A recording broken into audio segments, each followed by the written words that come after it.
অন্তর্বর্তী সরকারের নিরপেক্ষতা নিয়ে প্রশ্ন তুলে দুই উপদেষ্টা আসিফ মাহমুদ ও মাহফুজ আলমের পদত্যাগ দাবি করেছেন বিএনপি নেতা ইশরাক হোসেন। রাতে রাজধানীর কাকরাইলে দিনভর মেয়র হিসেবে তার শপথের দাবিতে চলা আন্দোলনে সংহতি জানাতে এসে এই দাবি জানান তিনি। দাবি মানা না হলে রাজপথে আন্দোলন চালিয়ে যাওয়ার ঘোষণা দেনও তিনি। ইশরাক বলেন, এই আন্দোলন কোনো একক পদের জন্য নয়, এটা ডিসেম্বরের মধ্যে জাতীয় নির্বাচনের আন্দোলন। এদিকে দিনভর বিক্ষোভে কাকরাইল ও এর আশেপাশের এলাকায় দীর্ঘ যানজট দেখা যায়। আরও জানাচ্ছেন মাজহারুল হক মুহাজির।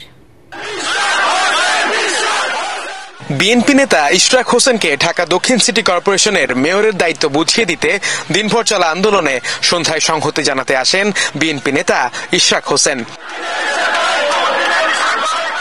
রাজধানীর কাকরাইলে বিক্ষোভ কর্মসূচিতে তিনি বলেন, এই আন্দোলন কোনো একক পদের আন্দোলন নয়, এটি ডিসেম্বরের মধ্যে জাতীয় নির্বাচনের আন্দোলন। তারা বিচার বিভাগে হস্তক্ষেপ করেছে, লোয়ার কোর্টে তারা নির্বাচন কমিশনে হস্তক্ষেপ করেছে, তারা উচ্চ আদালতে এখনো হস্তক্ষেপ করে চলেছে এবং এন্টায়ার ব্যুরোক্রেসি তারা নিয়ন্ত্রণ করছে তাদের ফোন কলের মাধ্যমে। এখন এইরকম একটি সরকারের অধীনে যদি আমরা আগামী জাতীয় নির্বাচনে পার্টিসিপেট করি, তাহলে আমাদের যে সারা দেশে বিএনপির প্রার্থীদেরকে কি ধরনের আচরণ তাদের প্রতি করা হবে, কি ধরনের বৈষম্য করা হবে, সেটি তুলে ধরাই ছিল আমাদের লক্ষ্য। আগামী জাতীয় নির্বাচনে বিএনপি যেন সক্রিয়ভাবে অংশ নিতে না পারে, তার জন্য সরকারের দুই ছাত্র উপদেষ্টা মদদ দিচ্ছেন বলেও অভিযোগ করেন তিনি। আমার ঘটনাটির মধ্যে দিয়ে এটা প্রমাণিত হয়ে গিয়েছে যে এই সরকার তার যে শতভাগ নিরপেক্ষতা থাকার কথা সেটি তারা হারিয়েছে। একাধিক উপদেষ্টা রয়েছে যারা বিএনপি বিদ্বেষী, তারা এখন তাদের সাথে এক হয়ে গিয়ে আমাদের বিরুদ্ধে কি চক্রান্ত করবে, আদৌ নির্বাচনটি কি সময় মতো দিবে কিনা। গেল 6 দিন এই আন্দোলন নগর ভবনে হলেও সপ্তম দিনে এই আন্দোলন প্রধান উপদেষ্টার বাসভবন যমুনা অভিমুখে যাত্রা করে ইশরাকের সমর্থকরা।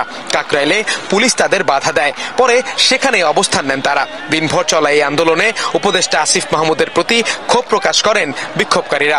স্থানীয় সরকার উপদেষ্টা তিনি তালবাহানা করছেন, সে যাতে শপথ বাক্য পাঠের মাধ্যমে পুরো ঢাকাবাসীর দাবির প্রেক্ষিতে তাকে অবিলম্বে মেয়র পদটি ফিরিয়ে দেওয়া হোক। হাইকোর্ট, মৎস্য ভবন ও কাকরাইল মোড়ে খণ্ড খণ্ড ভাবে অবস্থান নেন হাজারো কর্মী সমর্থক। এতে বন্ধ হয়ে যায় যান চলাচল, ভোগান্তিতে পড়েন সাধারণ মানুষ।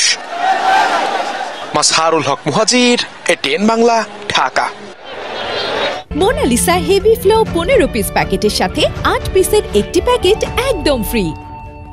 বিএনপি নেতা ইশরাক হোসেনকে ঢাকা দক্ষিণ সিটি কর্পোরেশনের মেয়র ঘোষণা করে নির্বাচন কমিশনের গেজেটের কার্যক্রম স্থগিত চেয়ে করা রিটের বিষয়ে আদেশ দেওয়া হবে আজ। বিচারপতি আকরাম হোসেন চৌধুরী ও বিচারপতি দেবাশিস রায় চৌধুরীর দ্বৈত বেঞ্চ আদেশের জন্য এই দিন ঠিক করেন। আরও জানাচ্ছেন হুমায়ুন চিস্তি। বিএনপি নেতা ইশরাক হোসেনকে ঢাকা দক্ষিণ সিটি কর্পোরেশনের মেয়র হিসেবে শপথ না পড়ানোর নির্দেশনা চেয়ে করা রিটের বিষয়ে বুধবার আদেশ দেওয়ার কথা ছিল। বেলা 12:30টায় আদালত বসার শুরুতেই হাইকোর্ট রুল ও স্থিতাবস্থা দিতে চাইলে আপত্তি জানান ইশরাকের আইনজীবীরা। পরে ইশরাকের আইনজীবী, রিট আবেদনকারীর আইনজীবী ও রাষ্ট্রপক্ষ শুনানি করেন। বেলা 1:15 পর্যন্ত চলা শুনানিতে নির্বাচনী ট্রাইব্যুনালের রায়ের বিভিন্ন অসঙ্গতি তুলে ধরেন রিটকারীর আইনজীবী। মামলা দায়েরের পরে তার প্রাথমিক প্রার্থনা ছিল যে আদালতের কাছে যে প্রহসনের নির্বাচন হয়েছে সেই নির্বাচনকে বাতিল করা, কিন্তু 5ই আগস্টের গণঅভ্যুত্থানের পরে তিনি বিধিবহির্ভূতভাবে আর্জি সংশোধন করে নিজেকে মেয়র ঘোষণার দাবি করেন। দুইজন ব্যক্তি তারা জনাব ইশরাকের পক্ষ থেকে যথাযথ পাওয়ার অফ অ্যাটর্নি না নিয়েই তারা এফিডেভিট সম্পন্ন করেছেন এবং বিধি বহির্ভূতভাবে, আইন বহির্ভূতভাবে তারা আর্জি সংশোধন করেছেন। মহামান্য আদালতও চাচ্ছিলেন আইনগতভাবে জনাব ইশরাকের পক্ষে যে আইনজীবীরা অ্যাপিয়ার করেছেন তাদের বক্তব্যগুলোকে অন রেকর্ডে আনতে। শুনানিতে রিটকারীর আইনগত এখতিয়ার নিয়ে প্রশ্ন তোলেন ইশরাকের আইনজীবীরা। তারা বলেন, এই রিট আবেদনের পেছনে রাজনৈতিক উদ্দেশ্য রয়েছে। এখানে সে কোনো ক্ষতিগ্রস্ত মানুষ নয়, ক্ষতিগ্রস্ত একটা লোক হতে পারে, সেটা হলো ব্যারিস্টার সদ্দু তাপস। উনি এসে মামলা করতে পারতেন, উনি আসেন নাই, এরা ছদ্মবেশে তাপসের মামলাটা করছে। অ্যাপ্লিকেশনটা আনা হয়েছে পারপাসলি, ইন্টেনশনালি, সেই অ্যাপ্লিকেশনটা সাবারালি রিজেক্ট হবে। 2020 সালের 1 ফেব্রুয়ারি ঢাকা দক্ষিণ সিটি কর্পোরেশন নির্বাচনে আওয়ামী লীগ প্রার্থী শেখ ফজলে নূর তাপস মেয়র নির্বাচিত হন। পরদিন 2 ফেব্রুয়ারি গেজেট প্রকাশ করে নির্বাচন কমিশন। নির্বাচনে অনিয়ম ও দুর্নীতির অভিযোগ তুলে ফল বাতিল চেয়ে 3 মার্চ মামলা করেন ইশরাক হোসেন। গত বছর 5 আগস্ট রাজনৈতিক পট পরিবর্তনের পর 19 আগস্ট সিটি কর্পোরেশনের মেয়রদের অপসারণ করা হয়। ইশরাকের করা নির্বাচনী মামলায় গত 27 মার্চ ইশরাককে মেয়র ঘোষণা করে রায় দেন ঢাকার প্রথম যুগ্ম জেলা জজ ও নির্বাচনী ট্রাইব্যুনাল। ইশরাককে ঢাকা দক্ষিণের মেয়র ঘোষণা করে 27 এপ্রিল গেজেট প্রকাশ করে ইসি। হুমায়ুন চিস্তি, এটিএন বাংলা, ঢাকা।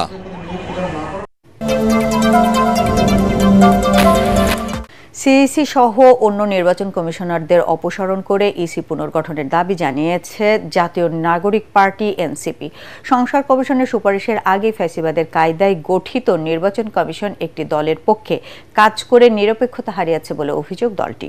এ সময় সরকারের আইন, অর্থ ও পরিকল্পনা এই 3 উপদেষ্টাকে বিএনপির মুখপাত্র বলেও দাবি করেন এনসিপির মুখ্য সমন্বয়ক।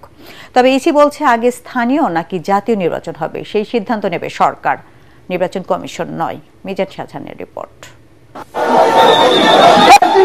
নির্বাচন কমিশন পুনর্গঠন ও নতুন কমিশনের অধীনে আগে স্থানীয় সরকার নির্বাচনের দাবিতে সকাল থেকে নির্বাচন কমিশনের সামনে বিক্ষোভ করে এনসিপির ঢাকা মহানগর শাখার নেতাকর্মীরা। দুপুর 1টার দিকে পুলিশের ব্যারিকেড ভেঙে মূল ফটক দিয়ে কমিশন কার্যালয়ে প্রবেশের চেষ্টা করে আন্দোলনকারীরা।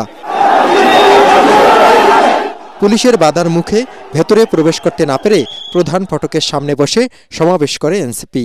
এ সময় দলটির মুখ্য সমন্বয়ক নাসির উদ্দিন পাটোয়ারি অভিযোগ করেন, সরকারের কয়েকজন উপদেষ্টা বিএনপির মুখপাত্র হিসেবে কাজ করছে। অতি দ্রুত গতিতে ইলেকশন কমিশনারদের পদত্যাগ না করে তাহলে আমরা উপদেষ্টার মধ্যে যারা বিএনপির মুখপাত্র হিসেবে কাজ করছে, বাংলাদেশের এডুকেশন সেক্টরকে ডুবিয়ে দেওয়ার জন্য ওয়াহিদুদ্দিন ভাই কাজ করছেন, বাংলাদেশের ফাইন্যান্সিয়াল সেক্টরকে ডুবিয়ে দেওয়ার জন্য সালাউদ্দিন ভাই কাজ করছেন, বাংলাদেশের আইন মন্ত্রণালয় ডুবিয়ে দেওয়ার জন্য আসিফ নজরুল কাজ করছেন, তাহলে আমরা বড় কর্মসূচি নিয়ে তাদেরকে পদত্যাগ করাতে বাধ্য হব।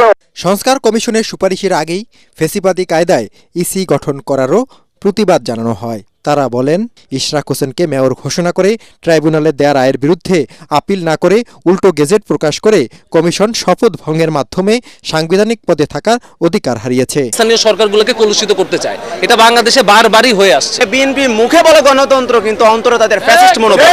এনসিপি যখন বাইরে বিক্ষোভ করছিল তখন ইসিতে 5ম কমিশন বৈঠক চলছিল। বৈঠক শেষে নির্বাচন কমিশনার আবুল ফজল মোহাম্মদ সানাউল্লাহ বলেন, ইসি পুনর্গঠনের বিষয়টি রাজনৈতিক হওয়ায় তা নিয়ে মন্তব্য নেই, তবে সম্পূর্ণ নিরপেক্ষভাবে কাজ করে যাচ্ছে নির্বাচন কমিশন। স্বাধীনতার পর থেকে আজ পর্যন্ত আমরা ফাইল ঘেটে দেখার চেষ্টা করেছি যে কখনো নির্বাচন কমিশন স্বপ্রণোদিত হয়ে পক্ষভুক্ত হয়েছে কিনা বা আপিল করেছে কিনা, আমরা এমন কোনো নজির পাই নাই। এদিনের মতো বিক্ষোভ সমাবেশ স্থগিত করলেও সিএসি সহ অন্য কমিশনাররা পদত্যাগ না করলে কঠোর কর্মসূচি দেওয়ার ঘোষণা দেয় এনসিপি। মিজান শাহজাহান, এটিএন বাংলা, ঢাকা।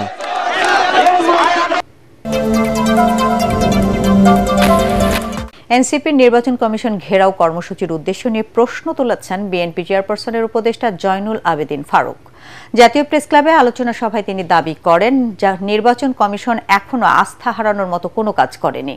জনগণের ভোটে নির্বাচিত সরকার ছাড়া দেশের চলমান বিশৃঙ্খলা নিয়ন্ত্রণ করা সম্ভব হবে না বলে দাবি করেন জয়নুল আবেদিন সরকার। এ সময় দ্রুত জাতীয় নির্বাচনের রোডম্যাপ ঘোষণা করতে অন্তর্বর্তী সরকারের প্রতি আহ্বান জানান বিএনপির এই নেতা। এদিকে প্রেস ক্লাবের সামনে প্রতিবাদ সমাবেশে বিএনপি চেয়ারপারসনের আরেক উপদেষ্টা আব্দুস সালাম বলেন, করিডোর, সমুদ্র বন্দর বিদেশি কোম্পানিকে বরাদ্দ দেওয়ার সিদ্ধান্ত নেওয়ার এখতিয়ার বর্তমান অনির্বাচিত সরকারের নেই।